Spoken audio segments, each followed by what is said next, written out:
Hey guys, what's going on? So today we're going to get into some tips and advice for high school sophomores. So if you haven't already in freshman year, I highly recommend getting yourself a planner. This is a planner by Mintgreen. I'll have a link to it down below. I get it at Walmart.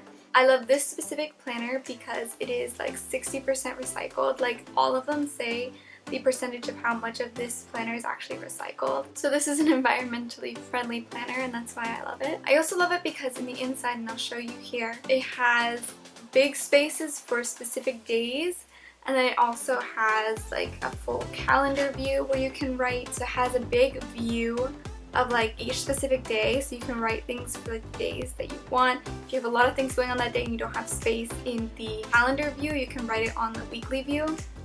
And then it also has a section for notes and things that you want on the top. So I really love it because it gives me enough space to write everything that I need to write down. So next is that by this time, sophomore year, you will probably figure out who your friends are. So you'll probably have weeded out some of the friends that aren't really your friends, or like you just don't click with them anymore. You probably have weeded them out. By sophomore year, you'll probably also make some new friends. I know in my classes, like sometimes we didn't have freshman year classes with people that we are now getting to know sophomore year. Okay, so if you haven't already, you will probably deal with some teachers that are like extra grouchy. I know this has happened in my freshman year, but like what I've experienced just in general is that the teachers for like electives tend to be more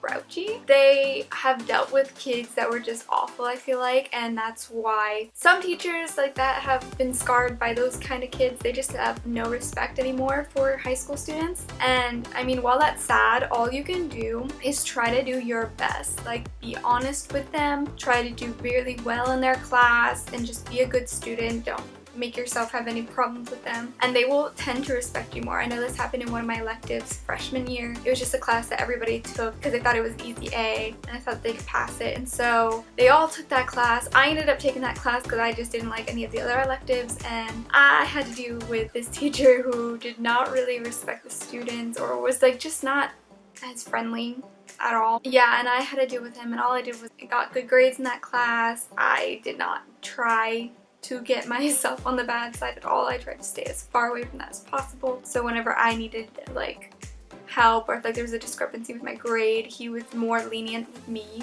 to help me fix that rather than with the other students. The next tip is, if you are trying to get into a good college, do try your best sophomore year. I understand sophomore year is probably harder, if not a lot harder than it was freshman year, but do try to do your best, because all 4 years it adds up, especially when you're applying to colleges. Like, your freshman, sophomore, and junior GPA is what you need for the colleges to see that you're doing well. And even if you like couldn't do well freshman year, if you do well sophomore year, colleges like to see a raise in your GPA and in your grades. That also piques their interest, so please do your best. You only have a few years to truly show how well you are academically. Okay, so also sophomore year is a time when people start getting their driving permits, and they start having their license, and they start getting cars and stuff like that. So you probably want to consider taking driver's ed. I know most schools, I think, have driver's ed classes that you can take at the high school. I personally didn't do that. The teacher that was teaching it, I just didn't really want to have to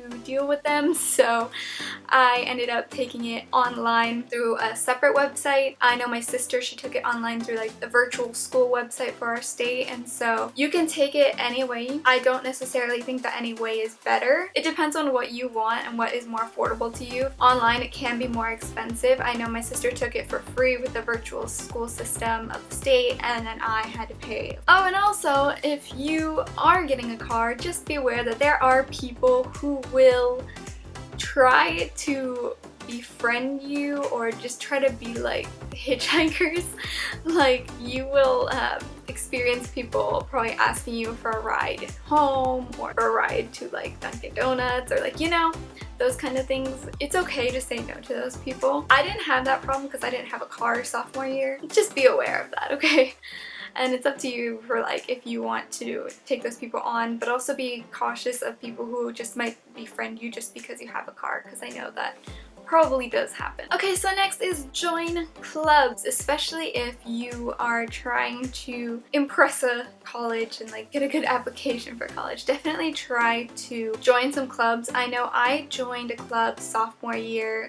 They invited me because I had a good GPA and everything, and then I went with it. Definitely try to, if you haven't already, join clubs. Especially like if you want to be an officer and have like higher up positions, it's better if you kind of get to know the club, and then by junior and senior year you can try to become an officer. Okay, so the next one is really important. I know in my high school I was required sophomore year to take the PSAT. Definitely do take it if it's an option for you, or if you have to take it, definitely take it. It is basically a baseline for how much you need to study in order to do well on your SATs. It is also a good preparation like baseline for you for junior year, and junior year you could take the PSAT again, and that is when you can actually qualify for National Merit Scholarships. So if you want to do really well on that, definitely take it seriously and definitely try to prove yourself based on the score that you got on your sophomore PSAT. Okay, so if you haven't already, definitely try to take an AP course, especially if you kind of know what you want to do in college. Like if you have a general idea you want to do something like the science field or like the math field or like history, like anything like that, definitely try to take an AP course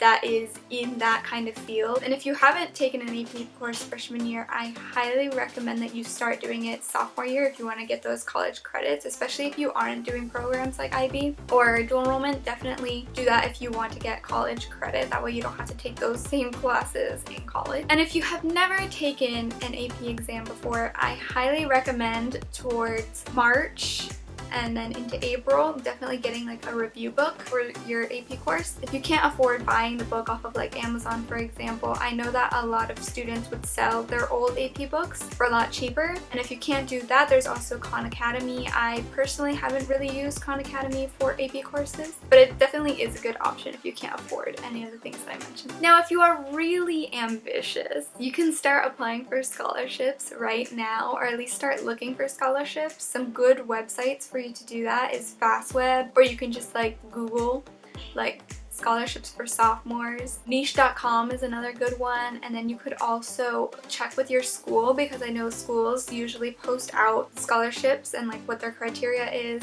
and a lot of the times people do not even look at that or apply to it, so I think you even have a higher chance of getting the ones through the school rather than the ones on FastWeb or Niche or even Google search, because those tend to have a lot higher applicants because everybody's like heard of it. But if it's through your school and it's a smaller kind of thing, you definitely have a higher chance of getting those kinds of scholarships. Okay, so I know like now you're in sophomore year, you guys are probably turning 16 and you guys can probably find a job. Now, I know that finding a job at 16 may be something that you have to do. If you don't have to do that, I would try waiting until you're like 17 and 18, only because I feel like that is when most people tend to hire. If you are playing a sport, I just highly recommend that you either wait till the summer to get a job or into next year, even junior year, to get a job, just because if that is something that you really want to do in college and stuff like that, that should be your main focus, and a job will definitely take time away from that. Also, do not work more than 20 hours a week. I work a 16-hour-a-week job right now, and I'm still doing school, and